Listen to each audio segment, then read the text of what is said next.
first grade. Free kick in at the goalkeeper, long shot attempted. Oh!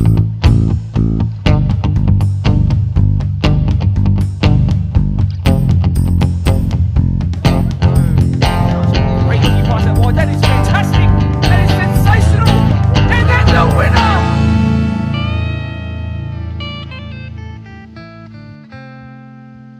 Hello there. Welcome back finally to the Black 10 Football Hour podcast. We've got a pretty good episode in store for you today, so make sure you stick around. And for the whole hour, I'm keen to finally be back to what we usually do here. Episode 16, I do believe. We had an episode ready to go last week, but the person we interviewed for it, what was a feature-length episode, decided he had a change of heart and he wanted to pull out. Didn't want the story to go live, hopefully just yet. And we can do a bit of refilming and that will go up, hopefully. Fingers crossed. Otherwise, prior to that, I was a bit sick with that not quite flu, not quite COVID thing, whatever it is. I was out for a week. I'm back now on the team sheet, ready to give you the Black 10 Football Hour podcast for this week and until the end of time now. So thanks for being so patient, and I hope this episode's back with a bang. It is in my opinion. I hope it is your opinion as well. I'm ready to clear you in from what's happening around our little football world. So let's catch up straight away on the results. We're just going to go with the most recent set of results. We're not going to go through 4 weeks worth of results. We'll be here forever. So we'll start with our AYL boys. So their games that were last played, well, they were meant to have a set of games here on Sunday, the most recent Sunday at Blacktown Football Park, but they were washed out. So if we go back almost a fortnight, we're up against Southern Districts on the road. Our 13s won 1-0, our 14s won 4-0, the 15s went down 2-1, and the 16s ran riot, winning 5-0. 9 points from a possible 12 is very good. That leaves our 13s just a bit below mid-table, sitting in 6th with 7 wins from 15. Our 14s have played 15 and won 13, an incredible season for them so far. Ahead of second by 8 points. The 15s have struggled this year, admittedly, sitting at the bottom of the table with only 1 win so far this season. The 16s return to winning ways to lift themselves up to 6th. Also, Nepean just below them have the chance of leapfrogging them, yes, with their game in hand, but it's good to see them putting some serious goals on the board. The Spartans boys had the derby against Blacktown City in the wet in the weekend just gone by before the rain got too heavy. I'll tell you a little bit more about that as the episode goes on. The 13s have really turned their season around performance-wise, even though I might not indicate it yet on the table. 3-1 winners they were on the day. The 14s won 1-0 as well, before the 15s lost by the same scoreline. The 16s played out an entertaining 3-2 loss before the 18s drew 2-2 and would have been... in what would end up being the final game of the match day. That is because the men who were due to face St George City, the 20s were actually up by 2 at half-time, but due to the fact that there were puddles forming and it was slowing down the ball here at Blacktown Football Park, the game had to be postponed, abandoned, whatever you want to call it. They're going to finish their game, as in the next 45 minutes, in a date very soon, and then first grade will play the full game, and they're going to start that game 2-0 up, obviously, so a bit of a weird one, but it is what it is, and we'll keep you updated on our social media pages, of course. So yeah, those games are postponed. Nothing I can give you highlights-wise or anything like that, so stay tuned for next week, I guess. That means that for our boys and men, the 13s have now won 2 wins on the bounce, and yes, they're still second last on the table, but like I said, their progression has been very good to watch this season with their new coach. Credit to you, Nathan, you've been doing a really good job. The 14s are sitting in 11th ahead of the likes of Sydney FC and rivals Blacktown City. It helped with the win over them 1-0. The 15s are in a similar position to the 13s. They're 15th. The 16s are up into 9th. They had picked up some really good form, but 3 losses on the bounce now has really hurt them. Otherwise, a really commendable season so far. The 18s are sitting in 13th. They've been close to turning draws into wins multiple times this season. They've just lacked that sort of decisive cutting edge at the end. A check for the men. Our 20s have picked up the majority of their points since their mid-season change at the top. A win and 2 draws out of our last 5 has been really helpful in staying clear of the bottom. Our first grade boys had the chance to jump up to 6th with the game. Obviously, it was postponed as they push for the finals. 1 point separates us and the guys above us in Hakawa. We had the game in hand, as I mentioned, after that St George City fixture was changed. So, our girls. Always a tough old trip out to the old institute, but our ever-brilliant 14s girls won 3-0 to start the day in the right way. From there, that was a little bit more difficult. 2-2 for our 15s, a big loss 5-1 in the 16s, for the 18s had a really positive draw 1-1. Better than when we hosted Institute in the 18s at the start of the year, and they thumped us by a whole lot more goals than that. So improvement is key, as we've seen across multiple sets of teams that we've already mentioned so far. With the game in hand still, the 14s are top by 4. Very impressive, John. 11 wins in 12. The 15s are sitting in 5th and on a pretty awesome unbeaten run at the moment, tied on goal difference with Institute at the moment. I just said in the moment twice. It sounds really strange. Apologies, I should say. The 16s are sitting in 6th, having lost there, and I have to turn the page now, so let's just sit here. We can chuck some elevator music on, that'd be lovely, and my pages are sticking together. And anyway, we're back. So the 16s have lost the last 2 games. They're now 5 points behind Spirit, but they do have a game in hand to recover now. The 18s are up into 5th, 9 points behind RPA. We'll take a minor miracle to catch them before the end of the finals, but it's certainly doable. I wouldn't put it past our 18s. They've only lost 1 of their last 8. Really good turnaround, like I mentioned. Our women's reserve go up against Institute as well as were the first grade, or so you thought. The game was actually rescheduled.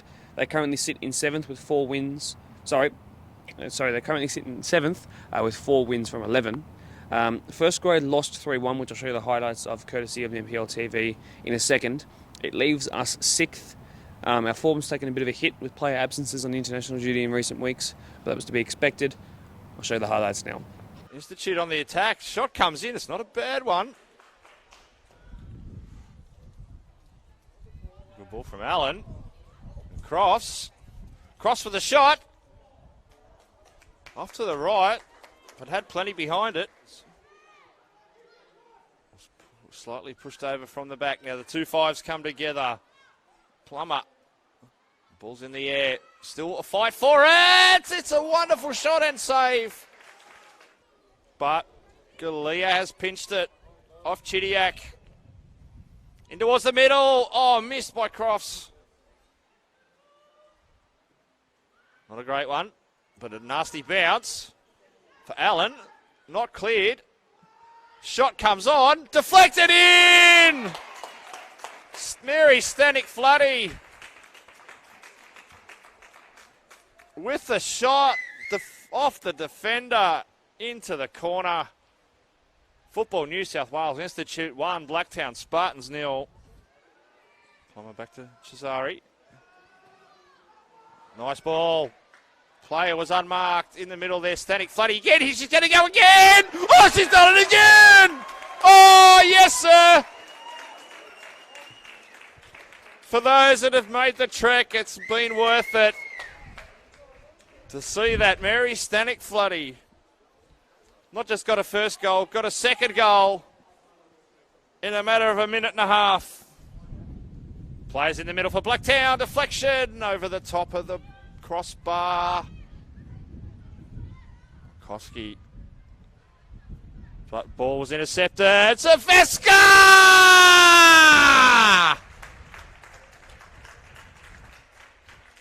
Oh, yes. That was wonderful. Football New South Wales Institute 3, Blacktown Spartans 0. Intercepted by Murphy. Now here is Crofts. She's going to have a go herself. Oh, Ashley Crofts! I was just talking about incredible goals. There's another one.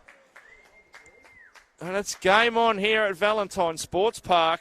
Football New South Wales Institute 3, Blacktown Spartans 1. Koski might win out with a height here over Ferris.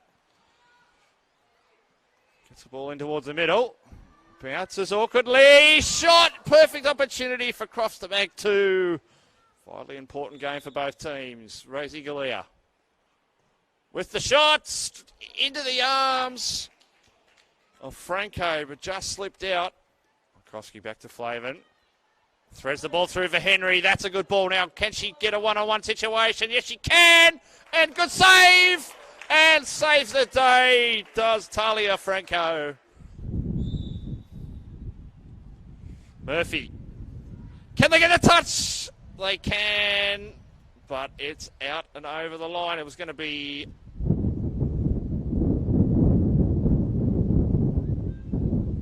flick over the top. Here's a chance for Blacktown. Oh, into the keeper. Still a chance. It's not over the line yet. Yes, it is. And a corner. Rosie Galea. Now she's going to load up. And not too far away. Onside. It's Naomi.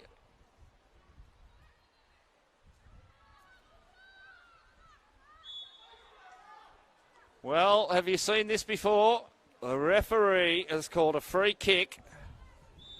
Chidiak, Arati, shot, blocked off the line. That'll be a free kick. No, says the referee, but I think it's going to be full time, which is called here at Valentine Sports Park. Bit of a change of scenery here. So, thanks once again to MPL TV for making our highlights packages available every single week for us. Really means a lot to us to be able to show it here on our Black 10 Football Hour podcast. So back home to our association and to specifically the all-age women's ones games that happened. These were the most recent set of games, and that was the back end of June on the Sunday. There was, of course, a live streaming game, but I'll leave that until the end. So, the first result, Quakers Juniors beat Doonside 1-0. Holroyd Rangers then beat Marion 2-0, with Glenwood beating Greystanes 4-3 in an amazing game, and keep an eye on that sort of scoreline for the highlights package I'm about to show you right now. Beautiful kick there, and now opportunity for Weeby. Gets past one, in range, and no problems at all there for Weeby. Puts the first goal on the board for Rydalmere. Pendlehill just trying to find opportunity for some space, but just swamped by Rydalmere at this point in time. Now, chase for the ball. Between the 11 and 6, bit of argy-bargy. And Ben and Park Lee, return serve. Gets away from one. Finding the 10. And no problems at all there, but it's offside. Is it? No, it's not. It's been awarded a goal. Snatched away by, oh, nice shove, but no call foul there. They've got advantage now. They've got space.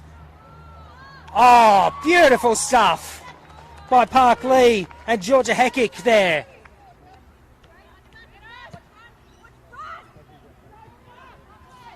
Shannon Williams, who was the goalie, now opportunity, and that's a goal for Park Lee, and they get themselves back into this match. So, they do. They're trying to find space, and that attempt, almost, a block, another block, and now we've got another goal. Cassidy Williams makes it 3 from 3. What can Rydalmere do? Can they get in front once more? Yep, they do. And they didn't have to wait long for that too. Just an incredible game, and Rydalmere again extending their lead at the top. And speaking of the rest of the table, now by 5 points, the gap between them and Greystanes in second, who are then themselves one ahead of Parkley and Holroyd tied. That's probably going to be what the women's or the all-age women's ones finals / top 4 looks like. Mathematically, the gap between 4th and 5th is quite large. As we go back to June again, this time for our Men's Premier League, Glenwood beat Premier Spurs 3-0 as one of the first games in the PL2. Quakers put 11 past Minchinbury, while Prospect beat St Pat's 4-0. Eastern Creek and Oakville played in what was the game of the day, Eastern Creek winning 2-1. And that puts Quakers Tigers first, Prospect second, equal with Eastern Creek, with Oakville rounding out that top 4. Mathematically, like the All-Age Women's Division 1, it's probably going to be those 4 that I just mentioned, bar a minor miracle, who finish in our top 4, and you can expect those to be the finals contenders as well. In the Deploy Premier League 1, Riverstone beat Polonia 1-0, with Workers beating Ropes by the same scoreline. Doonside then took it to Quakers Juniors and beat them 2-1, with Parkley going down 6-2 in the match of the round. Take a look at all those goals, including a goal of the week winner right now. It's Marion who looked to turn defence into attack. Chakal looks to check his run as he runs offside there. Samatua has to hold it up. In ball it goes. And it's the first goal of the afternoon, and it's Nick Hammes who puts it away. Delightful ball inside. Hammes drew the keeper. Zaguer's made his way up onto the centre of the spot. Cleared away, but first time volley! And a goal on the edges for a Fury! With a Fury and a bang, it's 2-0. Well, you won't see better than Kelvin a Fury, ladies and gentlemen. The technique, the finish, off the post it goes. Marion 2, Parkley 0, and the fans are shell-shocked here. Centre of the park now, Parkley. Taken down. Will the referee point to the spot? And indeed so. Will against Marty Attard. Thomas puts it away. Out the outstretched hand of Marty Attard. Aaron Thomas with another goal for Parkley. One match of the round here at Marion. Harvey Park. Marion 2 currently leading. Parkley 1. Can they make it 3? Can they what? And moving Chakal. Well, he was sniffing around like a mouse does for cheese. Just that little bit of pressure can pay dividends. And an opportunity now, can't play, had to head it away. And the ball falls again. Here's Thomas, he makes it 2 and gets his second of the day. And again, it's a 1-goal lead. Marion 3, Parkley 2. Here's Lamb, onto his left. For Harnett, great save, the second ball, and Chakal makes it 2 for him for the night. Player stays down and they play on. Marion with a player down, Chakal into the 18-yard box, onto his right, Chakal. Thompson with a save, the second ball. Hammis pulls the trigger, again the block there by Thompson. The bench willing him on. First time ball in, far post for Chakal. He cuts it back. Haramis. And he gets it. My man, Benny Lamb. Well, he deserved that one, Benny Lamb. And if there's a man on the field today who deserved the goal, Benny Lamb's your man. Ponds and ropes featured in midweek as well, more specifically last night here at Blacktown Football Park amidst the very, very cold downpour. I can show you the goals from that game now as well. His own goalkeeper, whether it was intentional or not, easy pickings. 2v2 here. Long balls from the goalkeeper are really testing both defences now. Skur trying to shift things in his team's favour. Hunter there, poor touch, can he get the shot off? Ah! And just like that, doubles his goal tally for the season in front of the match of the round crowd. Had to give up his 9 position this year in order to make way for the fact that there was no 10. Just fine to keep possession for Ponds. Wide it goes. Skur, touch past his man. This is what we need. An opportunity to strive into the box. He squares it. Oh! Oh, between the keeper's legs. And on the stroke of half-time, a horrible moment at the back. One he won't want to watch back, Jordan Davidson. His technique had been so good from every other moment in the first 42 minutes or so of the game. I'm here with 16-year-old ropes crossing reserve and first grade player Matthew Amati, who came off the bench in the first grade game and had a really good impact, really good dribbling. And I'm here to give him some media training as a bit of a post-match interview. So, look, the result didn't go your way, that's okay, but did you at least have a good time off the bench and the ability to show your skills to a really big audience tonight? I reckon the best part was learning from my mistakes and my team mistakes so I can come better as a player and we can come better as a team. For sure. I heard that you guys had worked on a lot of things in training and it didn't quite happen for every moment of the 90 tonight, but when it did happen, things looked really good. So do you think with a bit more time gelling together as you head towards the end of the season, you guys will start to play consistently throughout the 90? Yeah, definitely, especially as we look back at the film. This game was recorded. We can look back to see the patches we made mistakes and learn from them. Excellent. You guys have got a big game up against not first place anymore, second place in Quakers Juniors. How do you think you guys will recover mentally to go and face such a good team? I reckon we've every game of the same game, no matter what position they are. Just got to come out and commit the game plan. Absolutely. Thank you, Matthew. With that, Ponds go top. After having to catch up on so many different games, they finally make their way back to a position that they're very familiar with, and their good old rivals down the road, Marion, are catching up position-wise with them too. So a return to formality and normality, I guess you could say, for them. So, as mentioned, they go top. Quakers now 1 point behind, but still Ponds could extend on that, but they have a game in hand. Marion returning to their familiar territory up in third, also on 22 points after their recent turnaround in form. Workers in fourth, one ahead of Doonside, who sit in the final spot. In the finals spot, I should say. 3 points separate first and fifth. Just take that in again. 3 points separate first and fifth. So, what that means is they could play the teams from 6th to 10th. Everyone could lose, but one of the teams winning, they could go top in one weekend. It's crazy like that.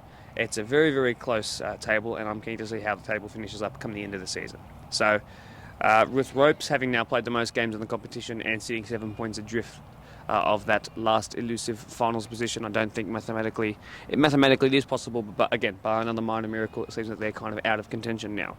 So, on to the rest of the episode. As I just chuck this piece of paper away, don't worry, I will pick it up as I always do. So, keeping with the theme of Premier League, in this episode, I gave Quakers Juniors, if you remember before the break that we had for the podcast, a chance to sort of talk about what was happening around them in terms of who had been the toughest opposition physically, endurance-wise, pacing behind, for example.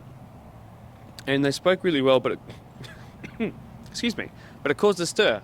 And Pons were really keen to respond, not only with their talking off the pitch, but on it. And last night they showed everyone, including a viewership of 150, 160 people at sometimes, exactly what they're all about. By the way, thank you very much for the fantastic viewership. I hope we can maintain that with every game until the end of the season. So what did that mean? It meant that I took the initiative, and I said to Pons and I said to Ellie, their coach, I said, look, if you win this game, this match of the round here last night, let's do a podcast segment / post-match interview afterwards, and you can talk about, you can respond to what Quakers Juniors said. And respond they did, and win they did as well. So stick around to watch that. But up first for our section of interviewees, it's actually going to be the Quakers Tigers boys, who I also gave the opportunity to respond to the threats, not really a threat, to the challenge that their crosstown rivals Quakers Juniors have put to them. So the Tigers, featuring some of their reserves, 20s and first grade players, came to talk about the prospect of playing Prospect this weekend. So obviously those three teams are playing the three-team equivalent of those in that sort of pink, purple and blue colour strip, that being the Prospect boys. So huge weekend in the battle for promotion. 3 wins for, let's say, 3 wins for either side could really shake things up, either confirm or it could change around the table completely. So let's get out of the cold here. Let's get straight into the first interviewee section of the week. As we finally return with the Black Town Football Hour podcast after a bit of a break, we're here to do some Premier League predictions, I guess we could say, our own Premier League, not international. We're looking at a promotion candidate here for our PL2 to go up into 1. They've got a big set of games up against Prospect this weekend. But we're here to talk about the other Quakers team, the other Quakers team you might remember Juniors featured a couple of weeks ago and caused a stir, but we're here to let their crosstown rivals respond back to them and talk about all things in their Tier 2 season, of course the Juniors in Tier 1. So we've got plenty of questions to cover, their 21s, their reserves, and of course their first grade, which you'll see in Match of the Rounds and live streams to come in the coming weeks as we head towards the back end of the season and final. So I'm joined by Kev, by Brendan and by Josh as well. We've got Cody sitting over there making sure that Tigers' social media is looking nice, spick and spam. And I think we're about ready to go straight into the questions. So we'll focus on 21s and reserves, and then we'll talk about responding to that podcast that Juniors were involved in. And then we'll talk about Premier League and Match of the Round towards the end. So stick around. It's going to be a very good episode. There's going to be plenty of nice things said, I'm sure, and perhaps things you can hold these guys to. Who knows? So first of all, thanks very much for joining us, guys. I do appreciate it. I want to stop and talk about the 21s off the bat. So I know that a lot of that team is full of, and of course your reserves as well, is full of Quakers Juniors, people who have been here for a long time, probably a decade plus. So I know, Kempy, you're there quite a lot, or Brendan, I should call you.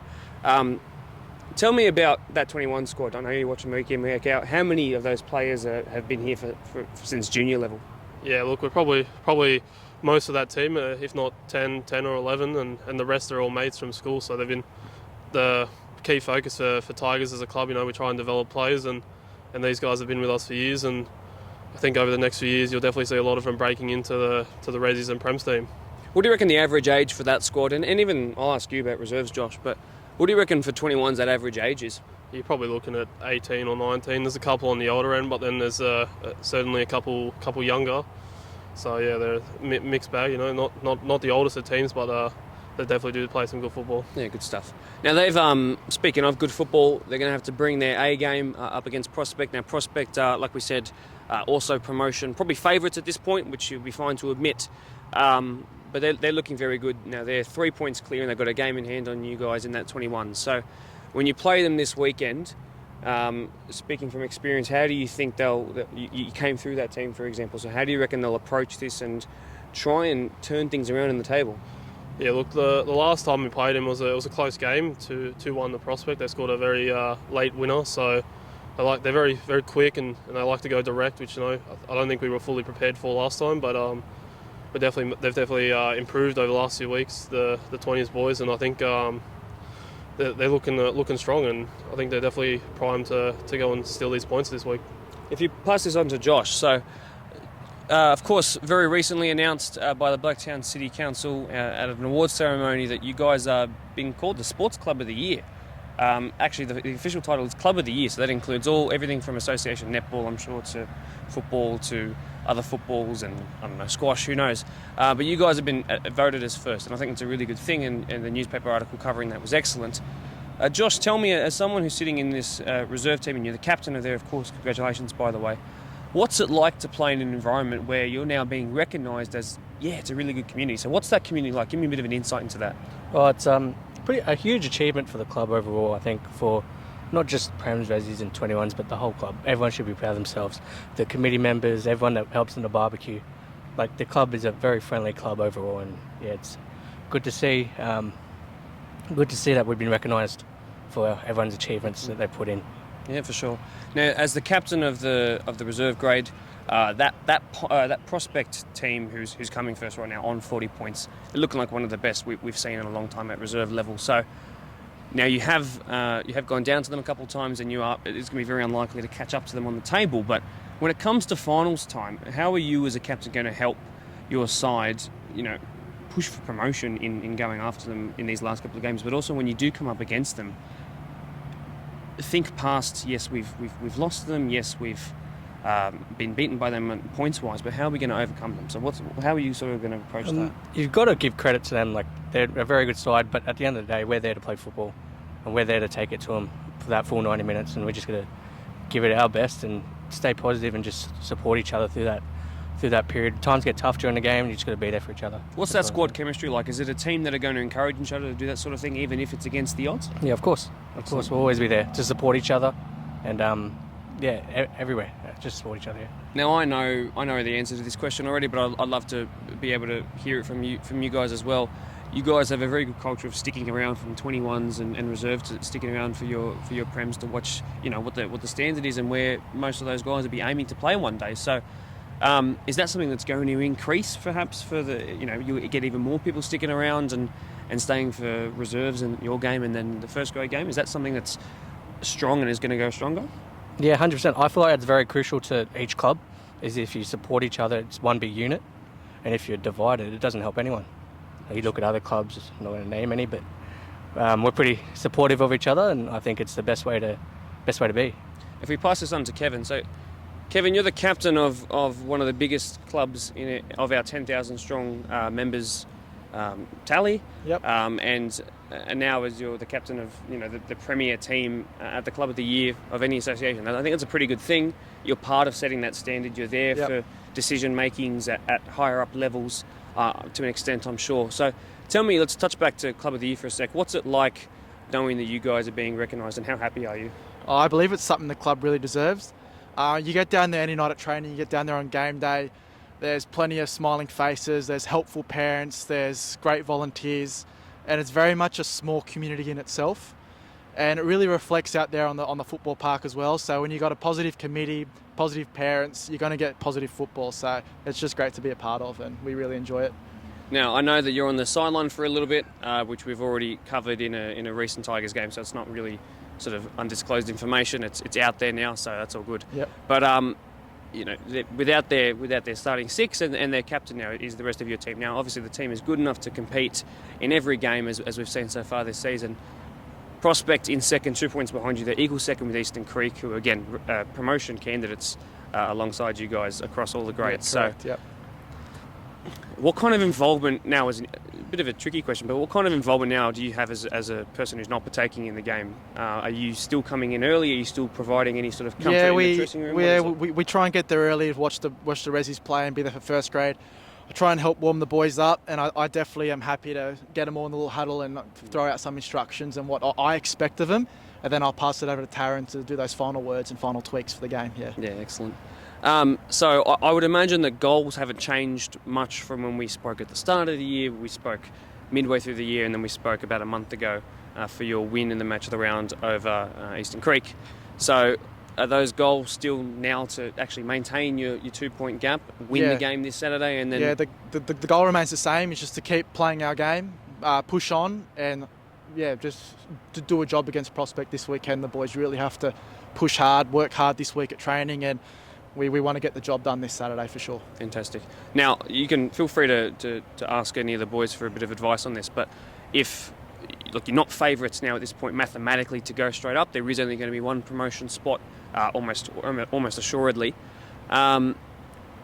What's it like knowing that you're not quite pushing for promotion, but you're still pushing for a major premiership and that grand final win, which will be held here, of course. How do you sort of? There is a bit of an adjustment that's needed. You probably need to be a bit more realistic because Prospect and Eastern Creek are very good as well. So, How are you sort of? Is that a discussion you guys have had? Like, maybe we're out of that, but there's still things to play for. There's never any discussions like that. At the end of the day, we just want to go all the way. Mm-hmm. So we don't mention promotion, we don't mention the title. We just mention next week, this week. We're not looking at the big picture. We're just focusing on what comes up our next schedule, basically. Mm-hmm. So yeah. Now, speaking of that, your crosstown rivals, like I mentioned at the start in a podcast recently, I could see the wry smiles drawing across your faces, but. They put a word out that they weren't really backing you to face them in a derby next season, which means you won't go up. Now I spoke to you about this before camera, so we know what's acceptable to say, of course. But obviously you would have watched that, and there would have been some response in your WhatsApp group or whatever. So was that taken with any sort of bitterness, or were you just happy to know that that's the level that you're moving towards as this team keeps maturing together? Yeah, I don't think there's any bitterness between the boys. Obviously, some of us know quite a lot of them personally, so it's all a laugh, but we love to get up there and face them. We've come across them a few times in trials where we've felt there've been no issue on the game day. So if we're able to face them in that Premier 1 round, I think it'll be a good game because they're a top club, good side. So what was that most recent trial? I did hear a little bit about that. 2-1. Yeah, it's 2-1. The 2-1 went your way. Yeah, it was a good game. So pre-season, there you go. So they obviously always throw up some incredible results in pre-season, and that's just one that our tier 1 and tier 2 at the top are quite close. So moving specifically on to the questions that I would have asked them a couple of weeks ago. So I want to talk about the competition and what you guys are noticing now. I don't mean to say it like this, but you are looking down on the competition at the moment because you're sitting lofty by 2 points. So what have you noticed about the other teams? I want to talk about perhaps who's got the fastest pace in behind your fullbacks or your central defenders. I want to talk about who's physically the strongest to come up against, who made you run the hardest, who's got the strongest midfield, for example. So let's go through that. So we'll start with perhaps the fastest team that the Prems have come up against. Let's talk about that. If fastest team for me, I'd have to give it to St. Pat's. Possibly their wingers are got a bit of go about them. Oakville would probably be up there too. They're Jacko on the right, I think, and their number 9 are both pretty quick players, so they're definitely probably the quickest two sides. But Oakville for us is probably a tough game for us. We're pretty quick, though. Yeah, we've got so much pace, especially at the back. Me, I've got so much pace back there. But hopefully we've got some pretty quick wingers with Scotty and Byron on the left too. So. We think we've got about as much pace up there as anyone else does. What about the engine room? Who's got the strongest engine room? This is probably more your department. Strongest engine room. Who's running the most kilometres? I think if between us and Prospect, for sure. Yeah. Now, in terms of who's the most physical to come up against, who puts in the hardest tackles, who would that be? Eastern Creek on their day. Eastern Creek for on sure, their day. Yeah. Okay. Well, there you go. So, now summing all that up, what do you reckon is your hardest opponent so far this season? Prospect, yeah. That's in terms of everything, in terms of running, in terms of the games they're a quality outfit, that they play a good style of football. They're physical, they're fast, and they're just intelligent in what they do. So they're a hard team to mark, and they're a hard team to attack against. So. Is that something you agree with, Kempy? Oh yeah, I definitely agree. Prospect are probably the best team in the comp, and I think on our day we match them just as even. But Oakville's another tough game for us, but I think that's more of a mental game. We've struggled over the last 3 years. Last year they weren't doing so well, and we couldn't beat them, and this year we've been beaten pretty convincingly twice. So unfortunately we didn't get to play on the weekend to right a wrong. So hopefully in a few weeks when we play that back, we can go into that game and make things right. Bring it back to reserve grade for a second. Is that prospect team who are, I think, 12 points clear at the top, so they are daylight ahead. But is that sort of style of play, that physicality, that intelligence, is that something you notice at their reserve grade as well? Yeah, of course. Their whole squad is very well drilled and very well prepared, but you can give them all the credit they want, but we're going to go there with our hearts and on our chest and take it to them 100%. So. That's what we like to hear. I did have one more thing written down, which I've forgotten. I've done so well to this point. Yes, my final question is, as we head towards the end of the season and now into the finals as well, everybody's aiming to finish as high as they can, even in top four, because they want to play at home. They want the sort of safety that comes with finishing higher up. Why should teams be fearing Tigers, whether it's at home or away? But why should they be fearing your side? We'll start with you, and then we'll think about what it is for Prems as well. I think that the fact that we're going to put on a performance, every point matters to us, from reserve grade and Premier League. We're going to try it every point, every game, every minute. Everything we do matters, so we're going to, go hardest. Absolutely, some passion. That's what I like to hear. Yeah, look, for our Prems team, I think we just go into any game, with no fear. We don't expect to lose any game. We go into each game knowing that we deserve, and if we put in our shift, that we should walk away with the 3 points. We think our front line's the best in the comp, and the way they've been producing this season has been top tier. We've scored the most goals to this date, and arguably at the other end we've been just as solid. We've conceded the least. Ben in goals this season has saved us on numerous occasions. So I think we'd love to get a home final at Patterson. We've got a great record there, and we know that the club and everyone at the club will get behind us for that game. Kev, final question, not quite on that, but are you as the captain and someone playing in such a, I know every position's critical, but especially six, you're central to communication there especially. Are you more worried that you're not being able to play these last couple of games, or are you just happy that that there's a good midfield around you that can do the job? No, I'm not worried at all. I'll mention him, Adrian, that's come up from reserve grade. He's done a stellar job in that sixth role, and he will continue to stay there. So if I am lucky to come back, I'm not taking his spot. That's for sure. So. Well, best of luck to both sides, Prospect and, of course, the Tigers next to me as they go into their games, crucial games. Head on down to watch it, of course. Otherwise, we'll have a match of the round on up here. But thank you very much for joining us, boys. I really do appreciate it. Thank you. And we'll see you towards the end of the season. Thank you. Smack that. I don't know why you passed it to me at the end. I wasn't going to say anything. A bit of a different environment and background for our post-match interviews with the winning side today, Ponds, who just had a 2-0 dub over Ropes Crossing. It's put them up in first with a game in hand over Quakers Juniors. And here on the Black 10 Football Hour podcast, we're working towards creating some friendly rivalry. And I'm sure that Quakers Juniors, what they said a couple of weeks ago, sort of said the kind of things that Ponds would love to respond to. And not only can they respond with their words now here, but they also responded with what they did behind us on the pitch. So I'll start with you, the captain. Doubled your goal scoring account for the tonight, which I'm sure you were very happy with. But let's just start with the performance as a whole. Once again, rock solid at the back, which is really good considering the 4-0 defeat last week. How much happier with you with the overall performance compared to last week, let's say?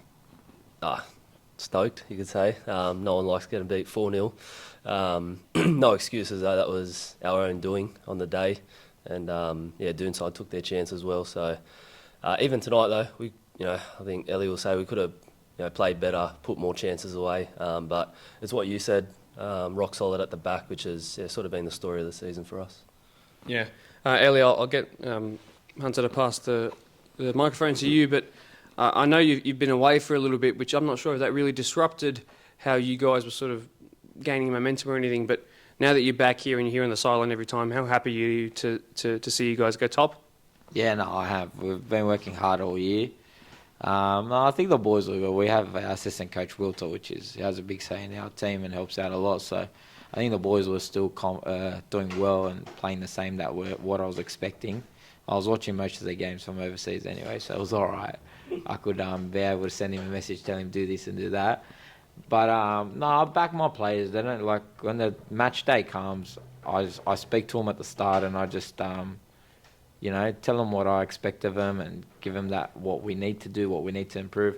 But when they're out there the 9 minutes, I don't really say much to them. Like I expect them to get the job done, and we've been doing that all year. We haven't been at our best. I don't think as yet. I know we've only lost one game, but I think there's a lot of improvement within us still. Like, we don't put away a lot of our chances still to now.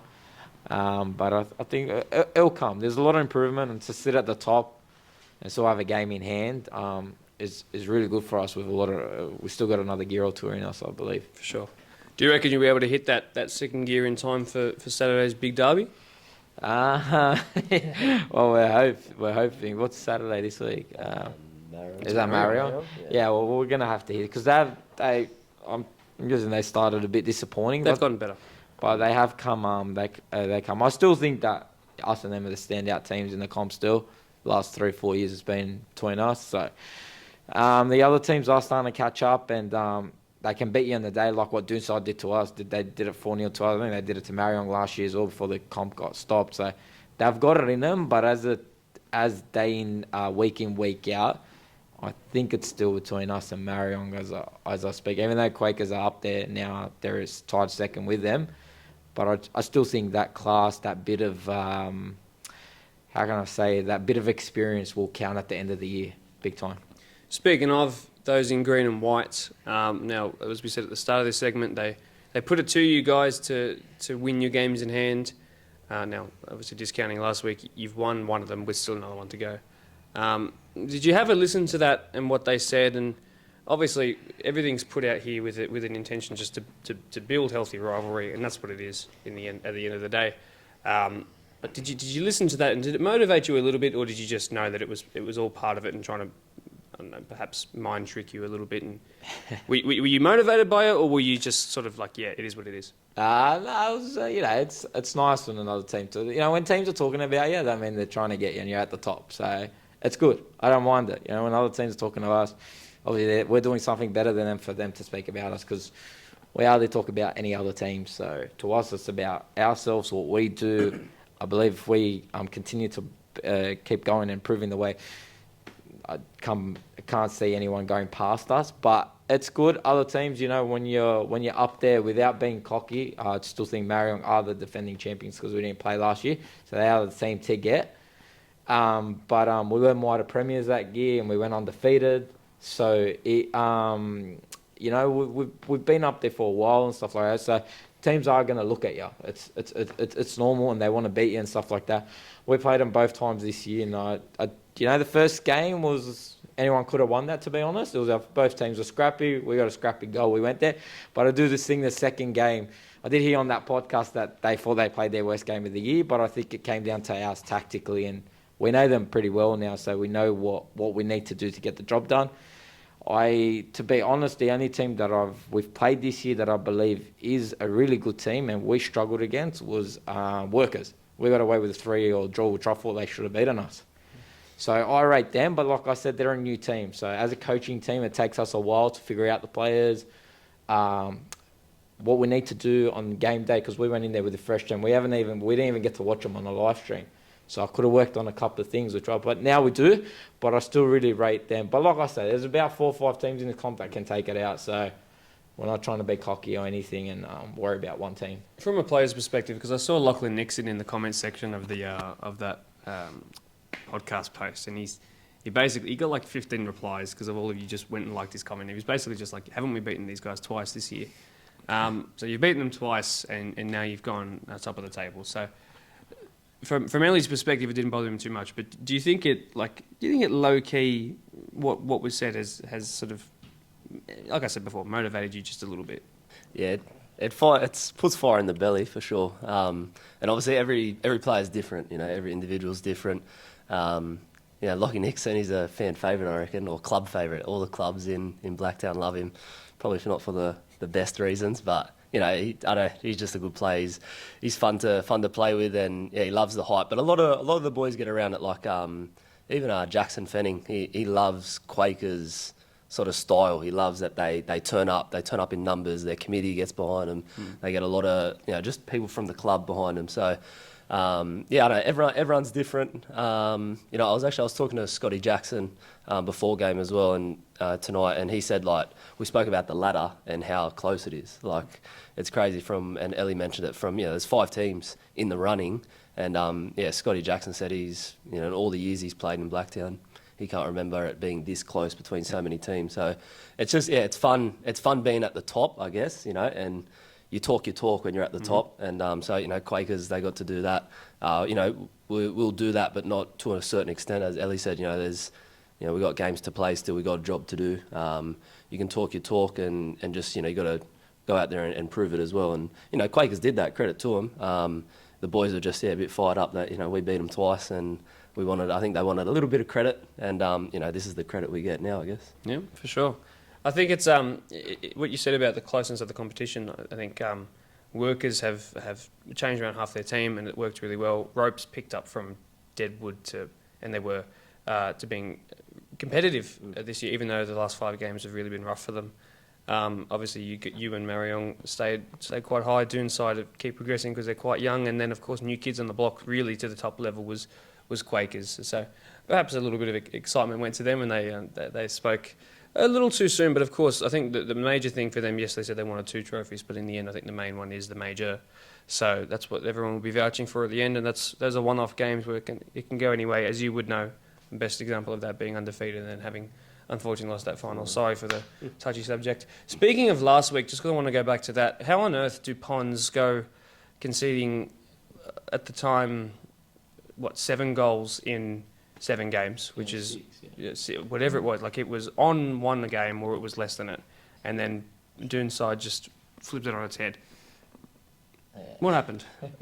I think if you ask certain people, I won't mention names, Matt Hubbard, he would say there was an X factor there in him. But it's just, on the day, things, we spoke about that. We were down 2-0 at halftime, and we spoke about, just, you can't really, it's hard. You can't look at the scoreline, but at the same time, it is in the back of your mind going out there. But it's one of those games, 3 days before we beat them 3-1.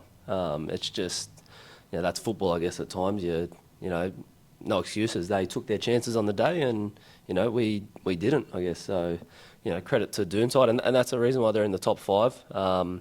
Defensively, though, I don't know if Ellie's got more insight on that, but just on the day it happened, and it is what it is. I don't know if you got more info to give, or if you don't want to...